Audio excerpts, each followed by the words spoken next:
दोस्तों, आज मैं आपके लिए एक बहुत ही खास और सदियों पुरानी कहानी लेकर आई हूँ। ये कहानी सिर्फ एक कहानी नहीं है। ये है ज्ञान की, विवेक की और एक ऐसी डिवाइन चैलेंज की जो आज भी हमारी जिंदगी में बहुत मायने रखती है। तो चलिए कहानी को एक बड़े ही दिलचस्प सवाल से शुरू करते हैं। सच्चा ज्ञान आखिर है क्या? क्या ये रफ्तार में है या फिर गहरी सोच में? बस यही एक सवाल है जो इस पूरी कहानी की नींव है। जरा सोचिए इस बारे में। तो कहानी हमें ले चलती है कैलाश पर्वत पर। आप जानते हैं, भगवान शिव और माँ पार्वती का निवास स्थान। सब कुछ शांत था और तभी वहां पहुंचते हैं देवर्षि नारद। और वो खाली हाथ नहीं आते। वो अपने साथ एक ऐसा दिव्य उपहार लाते हैं जो एक बहुत ही प्यारी सी मुश्किल खड़ी कर देता है। अब देखिए, ये कोई मामूली फल नहीं था। नहीं, बिल्कुल नहीं। ये था ज्ञान का दिव्य फल। ऐसा फल जिसे खाने वाले को परम ज्ञान मिल जाता, मतलब अल्टीमेट विजडम। अब सवाल ये था, फल एक और बेटे दो, तो इसे दोनों में कैसे बांटा जाए? ये भगवान शिव और पार्वती के लिए एक बड़ा ही नाजुक सवाल बन गया। तो उन्होंने एक बहुत ही अच्छा रास्ता निकाला। उन्होंने तय किया कि एक प्रतियोगिता होगी और यह फल उसी को मिलेगा जो खुद को सबसे ज्यादा काबिल साबित करेगा। है ना, एकदम फेयर। इस तरह उन्होंने अपने दोनों लाडले बेटों कार्तिकेय और गणेश को एक बराबर मौका दिया। तो फिर ये चैलेंज था क्या? सुनिए, चुनौती ये थी कि दोनों भाइयों में से जो भी पूरी दुनिया के 3 चक्कर लगाकर सबसे पहले कैलाश लौटेगा, विजेता वही होगा और इनाम वही दिव्य फल। पर जैसा कि आप देखेंगे, ये सिर्फ एक दौड़ नहीं थी, ये उससे कहीं ज्यादा थी। और जैसे ही ये चुनौती सामने रखी गई, दोनों भाइयों का रिएक्शन देखने लायक था। एक तरफ थे कार्तिकेय, जो अपनी स्पीड के लिए जाने जाते हैं। उन्होंने एक पल भी नहीं गंवाया, अपने तेज तर्रार मोड़ पर बैठे और निकल पड़े दुनिया का चक्कर लगाने। और दूसरी तरफ गणेश, उन्होंने बस शांति से अपने वाहन छोटे से मूषक को देखा।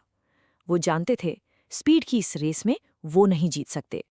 और बस यहीं से दोस्तों कहानी दो बिल्कुल अलग अलग रास्तों पर मुड़ जाती है। एक भाई ने चुना एक्शन का रास्ता, कर्म का, और दूसरे ने चुना कॉन्टेम्पलेशन का, यानी चिंतन का। एक ने स्पीड को चुना तो दूसरे ने सोच को। ये सिर्फ दो रास्ते नहीं थे, ये दो अलग अलग नजरिए थे, दो वर्ल्ड व्यूज थे।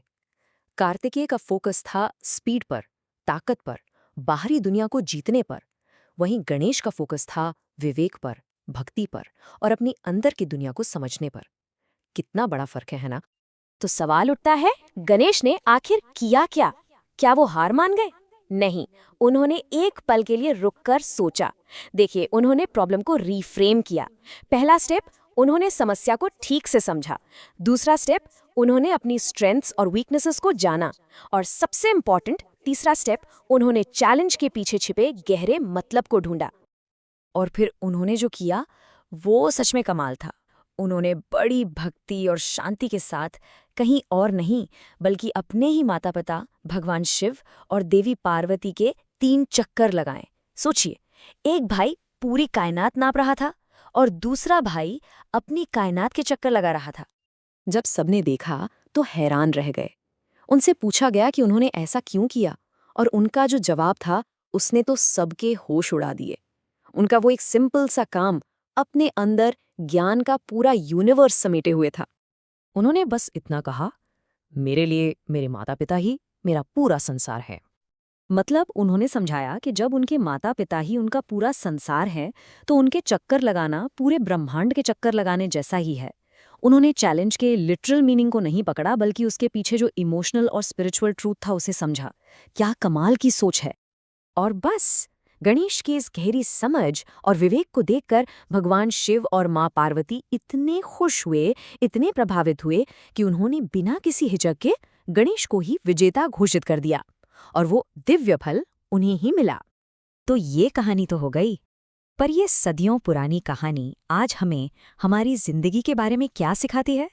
चलिए जरा इस पर बात करते हैं। इसका असली मतलब क्या है हमारे लिए? देखिए, इस कहानी से कुछ बहुत ही ज़रूरी बातें निकल कर आती हैं। पहली, कि असली ज्ञान आपकी फिजिकल स्पीड या ताकत से कहीं बढ़कर है। दूसरी, चीज़ों के गहरे मतलब को समझना एक बहुत बड़ी पावर है। तीसरी बात, रिस्पेक्ट और डिवोशन की कीमत बहुत ज़्यादा है। और सबसे ज़रूरी, कि बेस्ट सोल्यूशन हमेशा वो नहीं होता जो सबसे ऑब्वियस लगे। कभी कभी हमें हटकर सोचना पड़ता है। ये कहानी एक बहुत खूबसूरत बात बताती है कि हमारा संसार या हमारी दुनिया वो है जिसे हम सबसे ज्यादा वैल्यू देते हैं। गणेश के लिए उनकी दुनिया उनके माता पिता थे। ये हमें रुककर सोचने पर मजबूर करता है कि हमारी दुनिया क्या है, हमारे लिए सबसे कीमती क्या है। तो आज इस कहानी के बाद मैं ये सवाल आपके लिए छोड़कर जा रहा हूँ। सोचिएगा जरूर, आपकी जिंदगी की दौड़ क्या है? आप किस चीज के पीछे भाग रहे हैं? और उससे भी बड़ा सवाल, आपका संसार क्या है?